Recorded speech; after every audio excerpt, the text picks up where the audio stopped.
Baruch Hashem. Allez, on continue, les amis. J'aimerais qu'on finisse le Siman aujourd'hui. J'aimerais, comme ça on avance. Et merci à Hachem. Il n'y a pas grand chose à voir, ok, dans les prochains films. Des petites nuances, des petites choses importantes, intéressantes, oui. Mais si on peut terminer le Siman aujourd'hui, ça serait top. Allez, on y va. On a terminé hier, messieurs, dans le Seif, tête, halakha 9. Il y a écrit comme ça, il faut être vigilant sur la mitzvah de Netilat Shadaim. Chez Kol Amezalzel Benetilat Yadaim, toute personne qui dénigre cette mitzvah, il sera Chayav Nidouy, comme on l'a rapporté, messieurs, au tout début, dans la première halakha. On avait rapporté une Mishnah dans la Masachet Eduyot, chapitre 5, à la Mishnah 6. D'ailleurs, c'est écrit dans le Kitzur Bet Yosef, il rapporte juste les petites références. Que Rabbi Eliezer Ben Hanad, il avait été mis en nidouille, ok? On avait vu ça, messieurs, dans la Mishnah, dans Maseret Eduyot. Donc, Chayav nidouille ou ba l'idéaniout. Vous savez quoi? C'est quoi une personne qui est Chayav nidouille? Une personne Chayav nidouille, Hashem Yarachem, c'est comme un endeuillé. Il n'a pas le droit d'avoir Tashmishamita, il n'a pas le droit d'avoir des enfants. Hashem Ishma. Ou ba l'idéaniout, Chazi Shalom, il peut en arriver à une pauvreté si il n'est pas makpid sur la mitzvah. Veneika minaola, mais il se détachera de ce monde. C'est dur, hein. On n'est pas comme ça généralement dans la Torah. Dans la Torah, on est plus dans le positif. Là, Chachamim, ils ont vraiment mis un point d'honneur sur cette mitzvah de Netilat Yadayim, au point où on a toutes ces causes-là qui ont l'air très, très, très graves. D'accord? Alors, messieurs, regardez. Étant donné qu'il n'y a pas grand-chose, en Mishnah Berurah, il n'y a rien d'ailleurs. Et dans le Kitzur Bet Yosef, c'est vraiment très restreint, on a déjà vu tout ça. Regardez, 49, la linéa 49 dans le numéro d'Amizra, 49, 50, 51 et 52. Hier, on a vu déjà le 49, on va vite le relire. D'accord?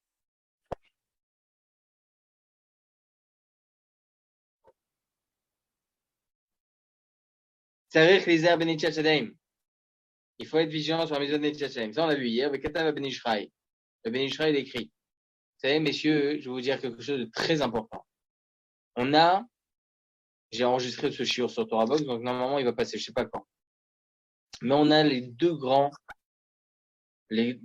pierres vraiment angulaires de nos coutumes séfarades et la halakha séfarade, c'est le Ben Ishraï et Maran Rabbeinu Ovadia Yosef, il n'y a rien à dire. D'accord? Ils ont vraiment mis au goût du jour la halakha, etc. Déjà le Ben Ishraï à l'époque et le Ovadia Yosef, il n'y a rien à dire sur ça.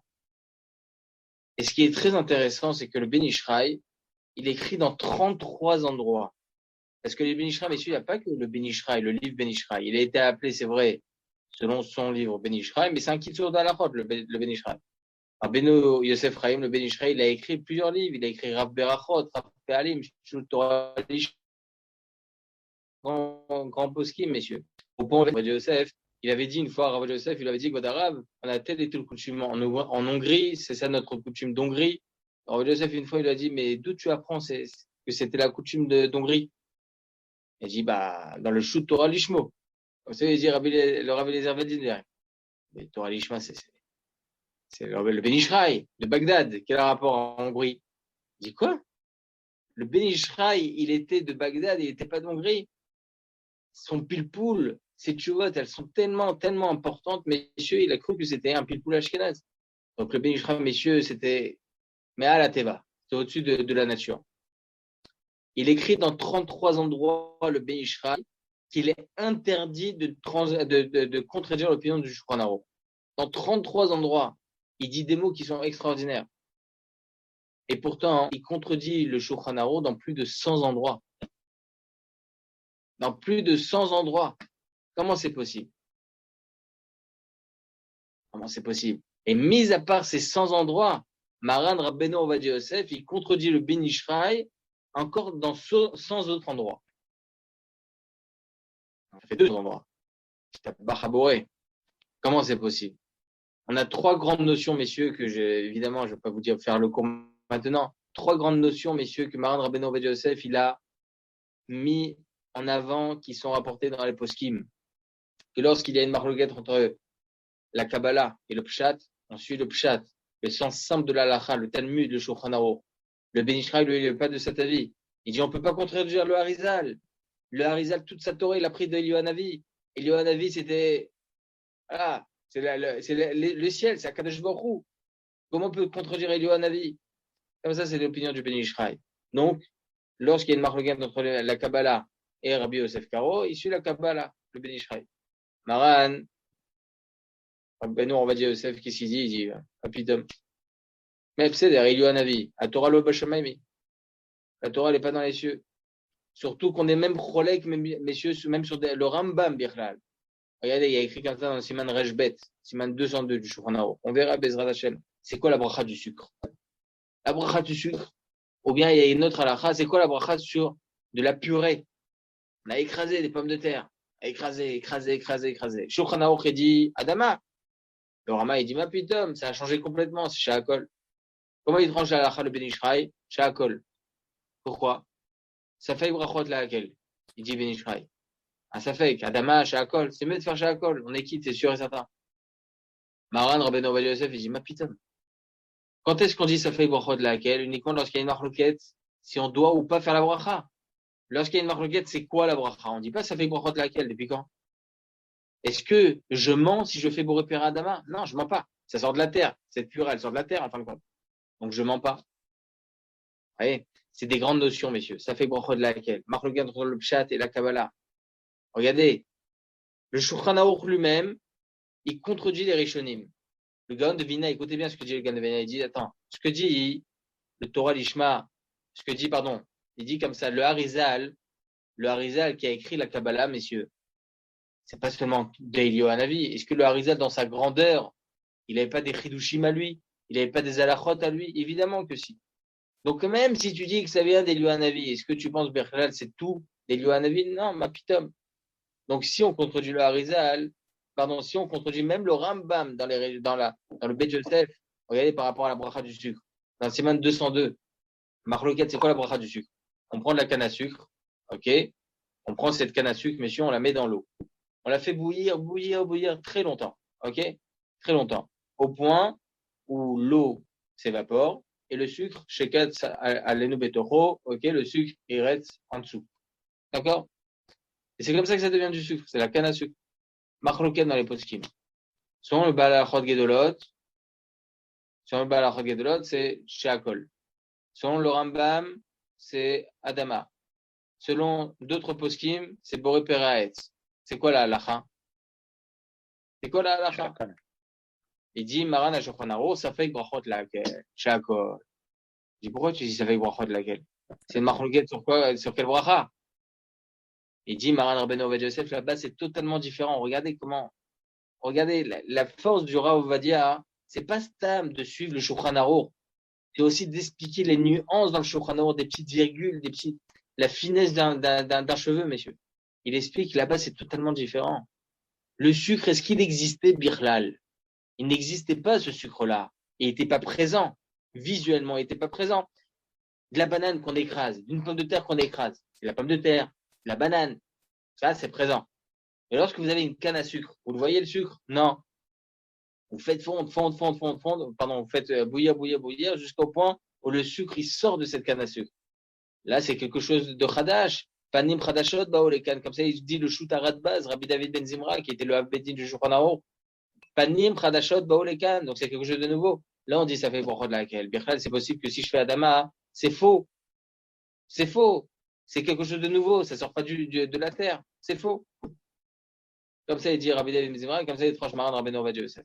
Donc là, on peut dire ça fait brachot de laquelle. Donc, si on contredit le Rambam, on contredit certains des grands poskim des Géonim, c'est quoi la bracha, etc., parce que ça fait brachot de laquelle. On dirait pas ça fait brachot de laquelle contre le Harizal, Birlal. Évidemment que si. Évidemment que si. Si sur des Rishonim, comme le Rambam, le Necher Agadol, on fait ça fait brachot de laquelle. Kol Shekel contre le Harizal. D'accord? Et troisième chose, évidemment, c'est par rapport au Minagim, des coutumes. C'est quoi la coutume, etc. Donc, le shiur, je ne veux pas tout vous le dire maintenant, il y a beaucoup de choses à apprendre de la différence qu'il y a entre le Ben Ish Chai et Maran Rabbeinu Ovadia Yosef, c'est très très important. Pourquoi j'en suis arrivé à là, messieurs? Parce qu'on est en train de lire le Ben Ish Chai, c'était ça a eu là vendredi dernier. Oh Hachem. Regardez, il dit le Ben Ish Chai Parashat Shemini. Donc on est dans la linéa 49. On a lu ça déjà hier, mais je vais vite reprendre. Il dit le Ben Ishraï Parashat Shemini Alena 1. Veotam anashim burim, shenotlim ve'enotlim karaoui. Les gens qui ne connaissent pas. Ok, je préfère traduire comme ça parce que, voilà. Shenotlim ve'enotlim karaoui. Donc, ils se lavent les mains sans savoir, et ils font mal. D'accord? Oncham meruba maotam shenam notlim klal. C'est pire que de ne pas du tout procéder à l'ablution des mains. Pourquoi? Premièrement, c'est comme si qu'ils mangeaient sur Nitchatadem. Qui fait adin, ils ne font pas l'ablution des mains comme il se doit. Est-ce que si on se lave les mains avec du savon, on a procédé à l'ablution des mains? Non, pas pitop. C'est la même chose. Tu fais Nitchatadem et tu fais pas selon les règles de là. C'est la même chose que si tu t'étais lavé les mains avec du savon. Deuxièmement, sur quoi tu fais la bracha al nitilat yadaim? Sur l'ablution des mains. Mais si tu fais pas une ablution, tu fais pas son la halacha, tu fais une bracha en vain. T'as pas fait d'ablution des mains. T'as pas fait de nitilat yadaim. Comme ça, il dit, bon, c'est bracha levatala. Vashlishi, troisièmement, rive lachem imaem achaj notlim lama en notlim karaoui.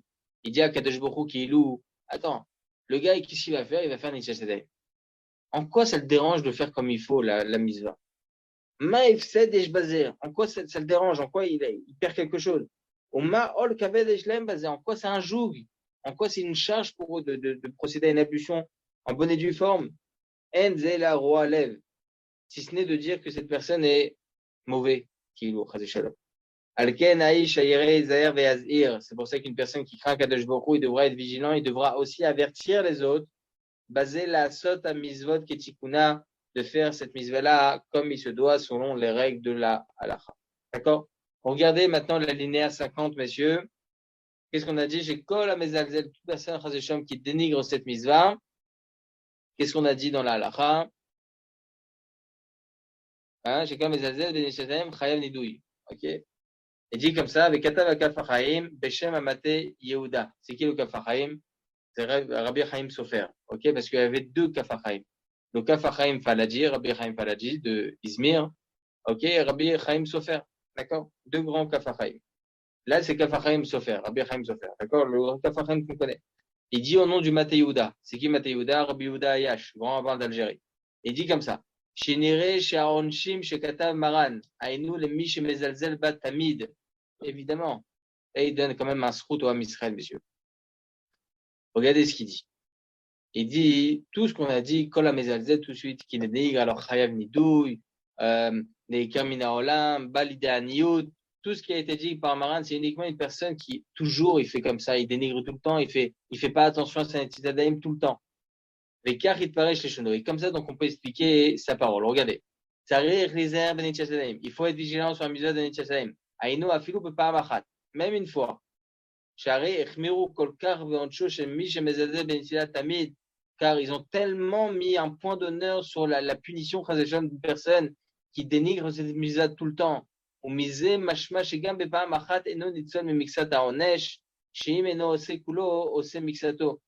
dit même s'il va recevoir un petit pourcentage de cette de tout ce qu'on vient de dire, etc., un petit pourcentage, même s'il a fait une fois, mais au moins il aura quand même un pourcentage de punition. C'est pour ça qu'il faut faire très attention. Et Katav Kafachaim, il écrit le Kafachaim.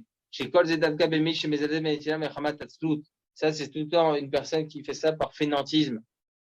Aval Mi Sheeno Notel Yadam Mishum Sheeno Choshesh Lexerot Chachamim.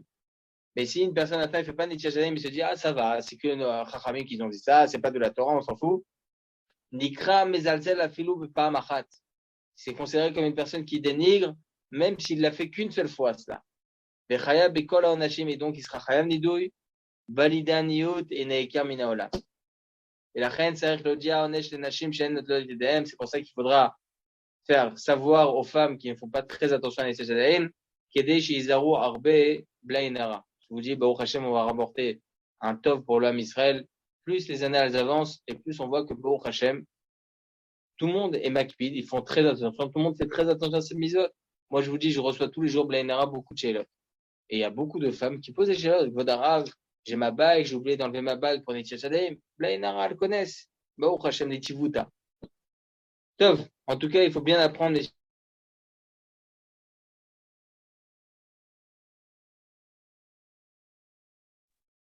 Regardez la linéa 51.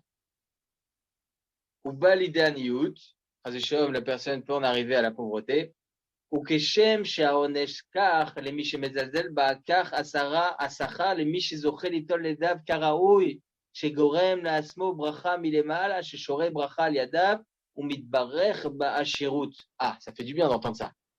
Aaron, là on est dans le positif. Il dit le kafachaim, donc là c'est le kafachaim au nom du Zohar HaKadosh.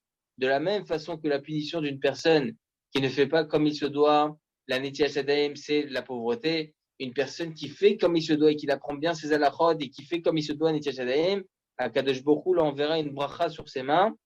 Ok, Sheshore bracha al yadav ou mitbarer ba'ashirut, il sera béni de richesse. Et là, messieurs, la nuance, c'est important.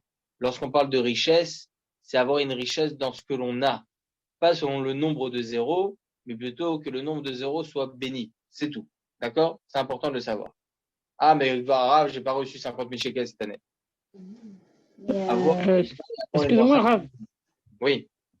Quand on dit beaucoup d'eau, c'est un kéli entier sur la main gauche et on fait un kéli entier pareil sur la main droite? J'ai pas dit beaucoup d'eau. Qui a dit beaucoup d'eau? Non, c'est-à-dire si quelqu'un il fait. Déjà, monsieur Drey, je vous ai très fou à Emma. J'ai oublié de vous le dire aujourd'hui. Merci, j'ai pas dit beaucoup d'eau. J'ai dit ici qu'une personne qui fait attention à cette mitzvah comme il se doit et qui apprend bien la halachot et qui, Baruch Hashem, pratique ses halachot, eh bien, il sera zoché, il méritera d'avoir une bracha sur ses mains et il sera béni de richesse. Comme ça, c'est écrit dans le Kaf HaChaim au nom du Zohar HaKadosh. Après, de quelle façon le fait de mettre beaucoup d'eau, est-ce que c'est pas pour être sûr qu'il n'y a pas un endroit qui c'est peut-être, et c'est aussi une façon de bien accomplir la mitzvah. Bien sûr, et je peux vous dire encore autre chose, messieurs. Je vais vous dire encore autre chose. Aujourd'hui, ils vendent des kilim très jolis. Très jolis. Donc, on se dit, nous, Zéli, Van Veo, c'est magnifique. Mais plus ils sont jolis, plus ils sont petits. Ouais, vous les voyez. C'est incroyable. J'ai remarqué qu'au fur et à mesure, ils deviennent de plus en plus petits. C'est dommage. Le hidour de la misa, messieurs, c'est pas la beauté extérieure. C'est, on le fait comme il faut. Alors, le kéli en plastique qui est énorme. Là. Ah, je peux vous assurer que c'est beaucoup mieux. Ouais. Je peux vous assurer que c'est beaucoup mieux. Grave, j'avais entendu qu'à l'époque, alors je sais pas si c'est l'histoire, que certains grands rabbinim, à l'époque où il y avait, à l'époque c'était les veuves souvent qui allaient chercher l'eau, qui faisaient en sorte quand ils faisaient une netchilat de prendre une quantité minimum pour éviter à la veuve de faire des allers-retours. Ah, Khazak a fait. Mais ça pourquoi? Oui. Mais ça pourquoi? Parce que, et ça c'est très important, c'est un moussar askel, vous faites très bien de me le dire. Parce que il y a des khumrot, on veut de la bracha, on veut de la richesse, etc. Mais en aucun cas sur le dos d'une autre personne. Jamais. Bon, il y a quelqu'un qui m'a demandé, Rav, etc., est-ce que lorsque je suis chez quelqu'un, est-ce que je peux faire comme j'ai l'habitude, par exemple, par main, j'essaie de mettre un kili. Par main, un kili. Est-ce que je peux faire ça chez les autres ou pas? J'ai dit oui, tu peux faire. Mais est-ce que c'est pas une khumra sur le dos des autres? Faut se poser la question. Est-ce que ce n'est pas une khumra sur le dos des autres? Tu vas utiliser beaucoup d'eau. Ah oui, mais ça va le bénir et tout ça. Peut-être ça va le bénir. D'accord. Mais est-ce que lui, il n'est pas makpid sur son eau? Peut-être que lui, il fait attention, je ne sais pas. Ou bien vous avez beaucoup d'invités, Blainara. Vous avez des gens qui attendent derrière vous pour faire un HCD. Et là, il y a encore rempli. Il y a encore rempli. Non. Moi, personnellement, je vous dis ce que je fais moi, personnellement, à la maison. Encore la semaine dernière, j'ai eu des invités. OK? Je fais très rapidement un HCD. Un keli, j'utilise pour les deux mains lorsqu'il y a des invités. Lorsque Baruch Hashem, on est seul, etc. Je peux faire une khumra en plus. Mais il n'y a pas pire, messieurs, que Ben Adam la Chavero. Pourquoi les faire attendre? Pourquoi les faire attendre? Ça, c'est la bracha. Ça, c'est de mettre une bracha dans notre maison lorsqu'on fait attention aussi aux choses qui sont extérieures et pas uniquement des khumrot personnels. C'est très important. Donc là, pour la veuve, c'est le même principe. Donne un réveil d'eau. C'est ce que demande Khazal, ce que demande Rachamim, de faire Netziat Yadayim avec un minimum de réveillite. Eh bien, c'est ce que je te demande. Pas plus. D'accord? Tov. Beneika mina olam. n'y a pas grand-chose à voir dessus. D'accord? Etc. Il a fait mieux. On va lire, messieurs, pour ce qui nous reste comme temps. Bon, je pensais pouvoir, j'ai été trop optimiste pour penser pouvoir finir, mais je suis parti sur le Ben Ishraï, là, c'est parti en vrille. Alors, regardez. C'est Yud. Alakha Yud. Afalpi, Sheshiuram, Berevi'it, Yosif, Litol, Beshefa. Ce qu'on vient de dire. De Amar Afrizda, Ana, Mesha et Melo Chofna Maya, Veavuli, Melo Chofna Tivuta. Et écrit quoi? Même si Chachamim nous demande que la mesure spécifique pour pouvoir faire Netilat Yadayim, c'est un réveillite, pas plus. Un réveillite, messieurs, c'est combien? C'est 81 grammes. D'accord? 81 grammes, pour être très précis. Yosif Litol Beshefa. On devra rajouter quand même, être encore un peu plus. Voilà, Beshefa. Faire le mieux. Comment on dit ça, Beshefa en français? Être, Abondance. Abondance. Barboah, en arabe. Ou en yiddish, comme vous voulez. D'accord? Da'amar Afrizda.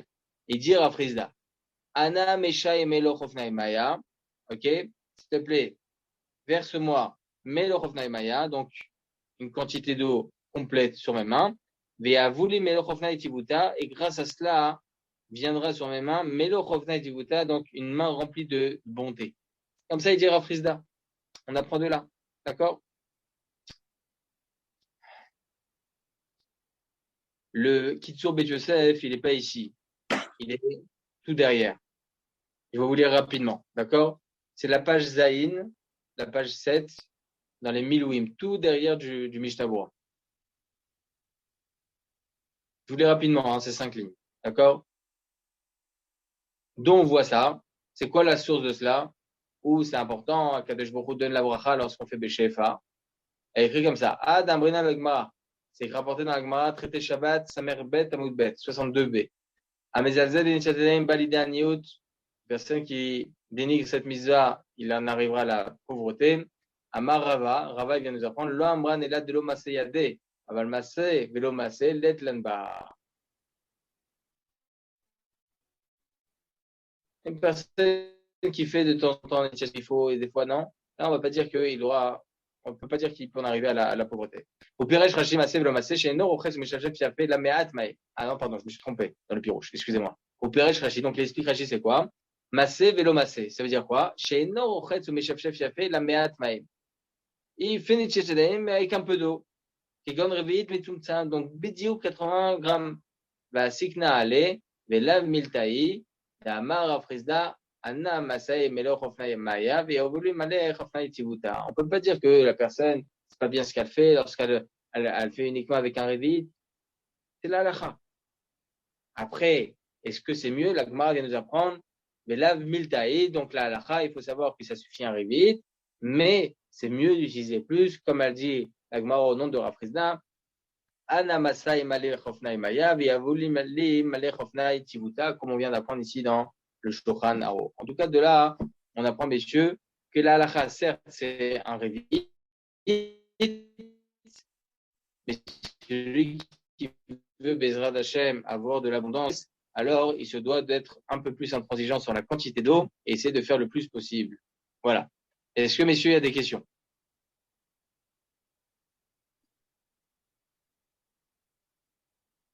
Oui, Kevin. Rex, sur ce que vous avez dit, la notion de révite, c'est en grammes ou c'est en litres, centilitres? 81 grammes. C'est pas en centilitres qu'on le calcule, révite? Oui, oui, en centilitres, mais en tout cas, c'est 81 grammes. C'est plus facile. D'accord, ok. Parce que un liquide peut être plus local. Un litre, ça fait combien de centilitres? Bah, normalement, c'est à peu près, c'est, ce qu'on dit, c'est C'est à peu près équivalent pour l'eau. C'est équivalent, hein? Bah oui, pour l'eau, c'est équivalent. Pour l'eau, mais il y a des liquides qui sont plus légers ou plus lourds que d'autres. Voilà, c'est ça. C'est pour ça Oui, que. le lait, oui. Mais Voilà, l'eau, oui, donc. je prends un centilitre, c'est la même chose, je crois. D'accord. Donc, on À calcule en grammes. À l'époque, le Rav Ovadia, il disait 86. D'ailleurs, c'est la gematria de Kos, ok, un verre, 86. Mais après, il est revenu dessus parce que, comme je vous avais dit, combien c'est chaque draham? Oh, la quantité, en fait, selon Rabbi Chaim Naeh, elle n'était pas si évidente. Et ensuite, il a dit que c'est 3 grammes. Donc, il a dit que 81 grammes, c'est un révite. J'avais une question sur vous avez dit le sucre, on fait chez Acol parce qu'il a été transformé. La pomme de terre, on fait, enfin, la purée, on fait à Dama parce que c'est pas transformé. Du sirop d'érable, on fait quoi comme bracha? Le sirop, dans tous les cas, c'est le mépérot, le sirop. C'est ce qui sort du fruit. Donc, dans tous les cas, C'est la sève de l'arbre. chez Akol. Et même, on fait pas de bracha dessus spécifiquement. On fait la bracha sur avec quoi on mange. Le sirop d'érable. Si je mets mon doigt dedans et je veux manger. Chez Akol. Et Parce que pourtant, là, et l'eau qui pourtant, ça sort. provient directement, provient directement de l'arbre. Mais c'est pas l'élément principal de l'arbre. C'est pas le sirop. On a un klal. Pourquoi sur les noix de cajou, on fait boré péret? Vous savez, c'est quoi les noix de cajou? C'est la queue d'un fruit. Il y a le fruit et il y a la queue de la cajou. Vous avez le bois d'acajou, vous avez le fruit de la cajou et vous avez la noix de cajou. C'est la noix qui sort du fruit de la cajou. D'accord? Pourquoi? Dites-moi si j'ai faux, hein, Kevin. Si je me trompe là, je suis parti en vrille. Ah, écoutez bien. Cette noix-là, elle sort du fruit. Normalement, sur la noix qui sort du fruit, sur un élément extérieur du fruit, on descend d'un niveau. Boré Pera Adama. Par exemple, les pépites. Ok, vous avez des pépites, c'est les graines de pastèque, ou les graines de citrouille. Faites quoi comme bracha dessus? Boré Pera Adama. Et pourquoi ça devrait être Boré Pera Adama sur les graines de citrouille? La citrouille, c'est Boré Pera Adama. Sur les graines de citrouille, on devrait faire Shakol. Parce que les graines de citrouille, en fait, ils ont sorti ces citrouilles-là pour les graines de citrouille. La noix de cajou, c'est la même chose. Le fruit de la cajou, on le mange pas. On mange uniquement la noix de cajou. Et étant donné que le fruit, il a été poussé uniquement pour ces noix de cajou, on garde Boré Pera. C'est ça le klal. D'accord? Donc, normalement, ce qui sort de l'arbre, on fait Boré Pera, et l'élément inférieur à l'arbre que, en réalité, on n'a pas spécialement, c'est pas notre principale pensée, c'est pas sur cet élément-là. On descend d'un niveau, c'est Boré Pera Adama. Mais sur le jus qui sort de cela, dans tous les cas, ça sera Shahakol. Il y a une marloquette sur le lait de noix de coco, par exemple. Le lait de coco. C'est quoi la bracha? L'eau qui se trouve à l'intérieur, pas le lait, pardon. L'eau qui se trouve à l'intérieur de la noix de coco. C'est quoi la bracha? Boré Pera Adama, Shahakol. Est-ce que c'est Boré Pera? Une personne qui mange de la noix de coco et qui ensuite boit le jus de noix de coco, l'eau de noix de coco qui se trouve à l'intérieur, il ne fait pas de bracha. Parce que c'est possible qu'il s'est rendu quitte déjà avec la noix de coco. Et c'est possible qu'il s'est boré paraît cette eau-là. Par Il y a beaucoup de nuances. En tout cas, sur le sirop d'érable, dans tous les cas, c'est Shakol, mis à part le fait que le sirop d'érable est énormément mélangé avec du sucre, où là, l'élément principal, c'est le sucre. D'accord? C'est pareil pour tous les fruits ou pas? L'eau qui sort du fruit. Attention, l'eau qui sort du fruit, ça sera Shakol. Vous faites à la maison, par exemple, un jus d'orange, ça sera Shakol. Et si je mange une orange juste avant, j'ai sur la table une orange et le jus d'orange de cette même orange, je fais comme Shakol. Shakol. Ah, la marloquette, elle est que sur la noix de coco? Oui, parce que l'eau, elle est seule. OK? Il y a la noix, et à l'intérieur, il y a de l'eau. Ah, C'est pas d'accord. comme si vous avez un fruit et que vous le pressez. C'est pas la même chose. Et je me permets de rebondir sur les noix de cajou. J'ai lu qu'il fallait vérifier s'il y avait des tolaïnes dedans. Et Wow. ce Shabbat, ce Shabbat, à chaque fois, je dis à mon fils, attention, vérifie quand il y a un kidouche, un truc. Et il me dit, papa, c'est quoi ce petit truc, ce petit trou là sur la noix de cajou? Je lui dis, regarde, on ouvre ensemble. On a ouvert et il y avait un verre à l'intérieur. C'est Bah, juste pour dire l'importance parce que on sait, même moi le premier, hein, je savais pas au début qu'il fallait vérifier les noix de cajou. vous, ça veut Et pas dire qu'il y a un insecte. Hein. C'est possible, c'est non, juste une mais là, en perturbation. l'occurrence, il y avait un insecte. Voilà. Et comme quoi, il faut vérifier. Juste, ça suffit d'en vérifier 3. C'est vrai? 3 et sur tout le sac qu'on a, par exemple. Pas besoin de tous les vérifier. Ah, je savais pas. Quoi, ça veut dire on achète un paquet de noix de cajou, on vérifie 3, et on peut dire que tout le reste, on vérifie pas. Vous mangez sur l'instant, par exemple, vous prenez un bon bol de noix de cajou, vous en vérifiez 3 et vous continuez à manger. S'il y a des tolaïm dedans, c'est pas grave. Vous en avez vérifié 3. Si vous en avez sur une des 3, vous avez encore une tolaïm, vous vérifiez encore 3. Oui, mais ça veut dire que si on mange et il y en avait concrètement, on ne forcera pas à ramener un korban Bezrat Hashem bientôt au Beth Amikdash. Mis à part le fait que vous êtes bassari, rien de spécial. Hein. On peut pas. Alvaï, à Kadosh Baruch Hu, il est matzid et tzadikim, vous en faites pas. Soyez Non, moi, depuis, je les vérifie toute une par une et d'ailleurs, j'en mange beaucoup moins. Ça, c'est mon grand Yetzirah, ça. Il faut les mettre au frigo sinon. Écoutez bien, les amis. Lundi soir, si vous souhaitez, il y a le Rav Citruc qui vient, Bezrat Hashem de ma communauté, Rav Yaakov Citruc, parce que c'est la Haskara du Rav Yosef Chaim Citruc, Bezrat Hashem. La Haskara, c'est dimanche soir. Et bon, on a eu l'honneur de l'avoir lundi soir. Il n'a pas du tout d'Askara organisé à Yerushalayim. Et Baruch Hashem, on l'a pris. On devait Birlal faire un shiur, etc. avec lui. Basof, il devait partir en France. Il ne part pas. Baruch Hashem, donc on l'a pris pour lundi soir. Donc, si vous voulez, je mettrai le Zoom lundi soir normal. D'accord? Et comme ça, tout le monde pourra profiter du shiur du Rav Citruc. C'est comme vous souhaitez. D'accord? On fait une petite parenthèse. C'est une bonne idée. Ah, c'est super, hein. Là, c'est Chazak. Ça sera aussi une préparation pour Rosh Hashanah et Bezrat Hashem. Voilà. Et en même temps, la Haskara du Rav, bon, je suis content qu'on l'a eu parce qu'il n'y a aucune Haskara organisée à Yerushalayim. C'est incroyable. À Tel Aviv, il y en a une, mais pas à Jérusalem. Tov.